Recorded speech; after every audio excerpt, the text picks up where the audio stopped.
There was only two reasons why I wanted a PSP when I was younger, and that was one, to play Kingdom Hearts Birth by Sleep, and two, Final Fantasy Dissidia.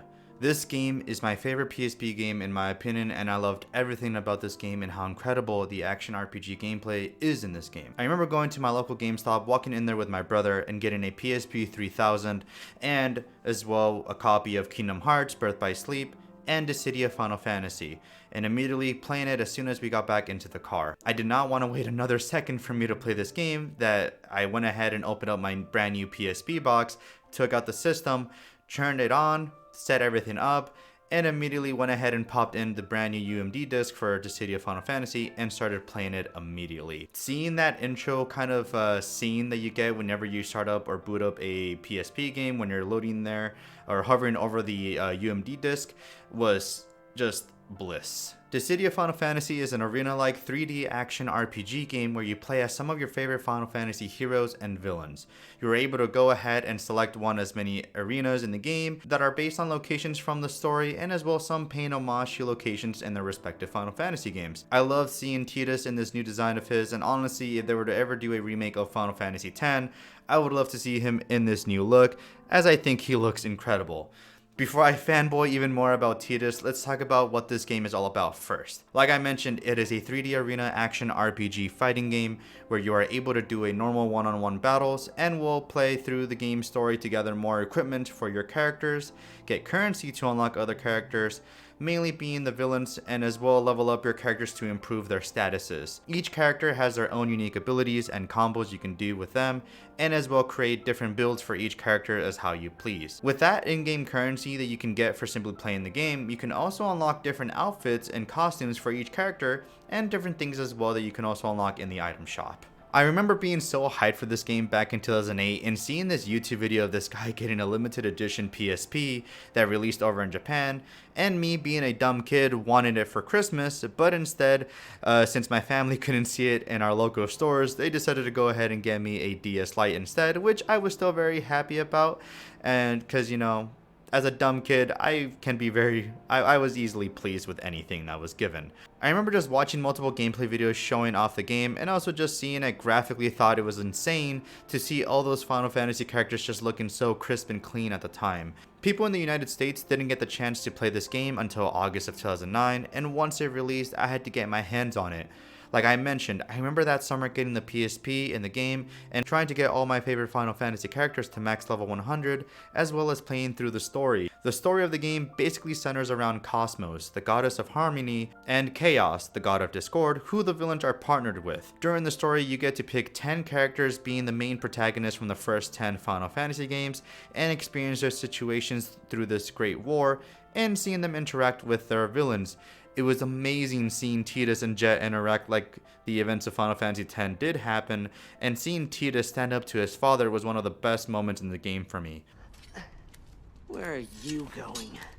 This isn't over yet. There's no tomorrow for me. Unless I beat you today! Pesky little runt. Who do you take after? Go ask yourself! Dissidia Final Fantasy did so well that it eventually got a sequel again on the PSP called Dissidia 012 Final Fantasy, which featured new characters and some new tweaks to the gameplay, which I weirdly enough didn't get so far into the game. The reason why is because I heard that this game was basically the same game as the first, but just adding a couple more side story elements to it. So I wasn't really that interested in really purchasing and, playing through the game all over again. Dissidia 012 released back in March of 2011, and we didn't get to see a new game until Dissidia Final Fantasy released for arcades in Japan only back in 2015. It was later ported and renamed Dissidia Final Fantasy NT. Caesar was so hyped that he did an unboxing video for it, but has recently deleted it so he can hide the embarrassment that he must have felt after playing this game. Dissidia Final Fantasy NT was a massive disappointment to me that honestly I would not be surprised if this game was the reason this series is now dead. I also am feeling very unsure if they will ever make another Dissidia game in the future. This game changed the one-on-one nature of the games and decided to make this more into a full 3v3 team-based action RPG game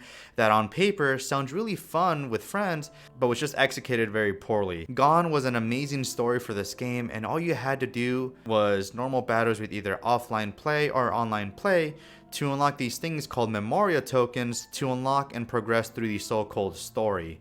Most of the time it was just a simple cutscene, but Gone were the actual amazing checkered-like gameplay where you would encounter an enemy, fight and defeat them, and basically finish the board before continuing the story. It was a big chore to just get a Memoria token that I immediately deleted the game and returned it within the very next day. That's how disappointed I was in this game, and it made me so upset because I actually got the Steelbook edition of this game, and normally with me, I love to keep the Steelbook editions when it comes to my games, even if I was to return them later on or get rid of them.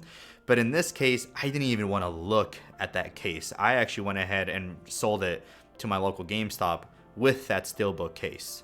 I can make a whole video potentially ranting about the game's mechanics and how annoying it was to go through the so-called story, but my main focus here is that if Square Enix is watching this video, please go back to the traditional one-on-one fighting that we know and love, and as well either create a brand new story that has a story mode, an actual offline story mode that you can play, or just doing a remake of the original Final Fantasy Dissidia game.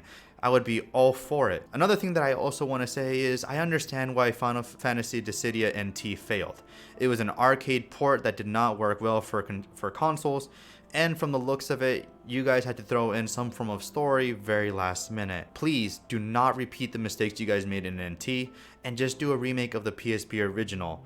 Honestly, you guys would have all of my money if that's all you guys do for the next Dissidia game. I don't know what the future holds for Dissidia Final Fantasy, but I do know that whatever they decide to do, I will for sure be picking it up and trying it. Let me know what you guys think about the series as a whole, and let me know which one is your favorite and why.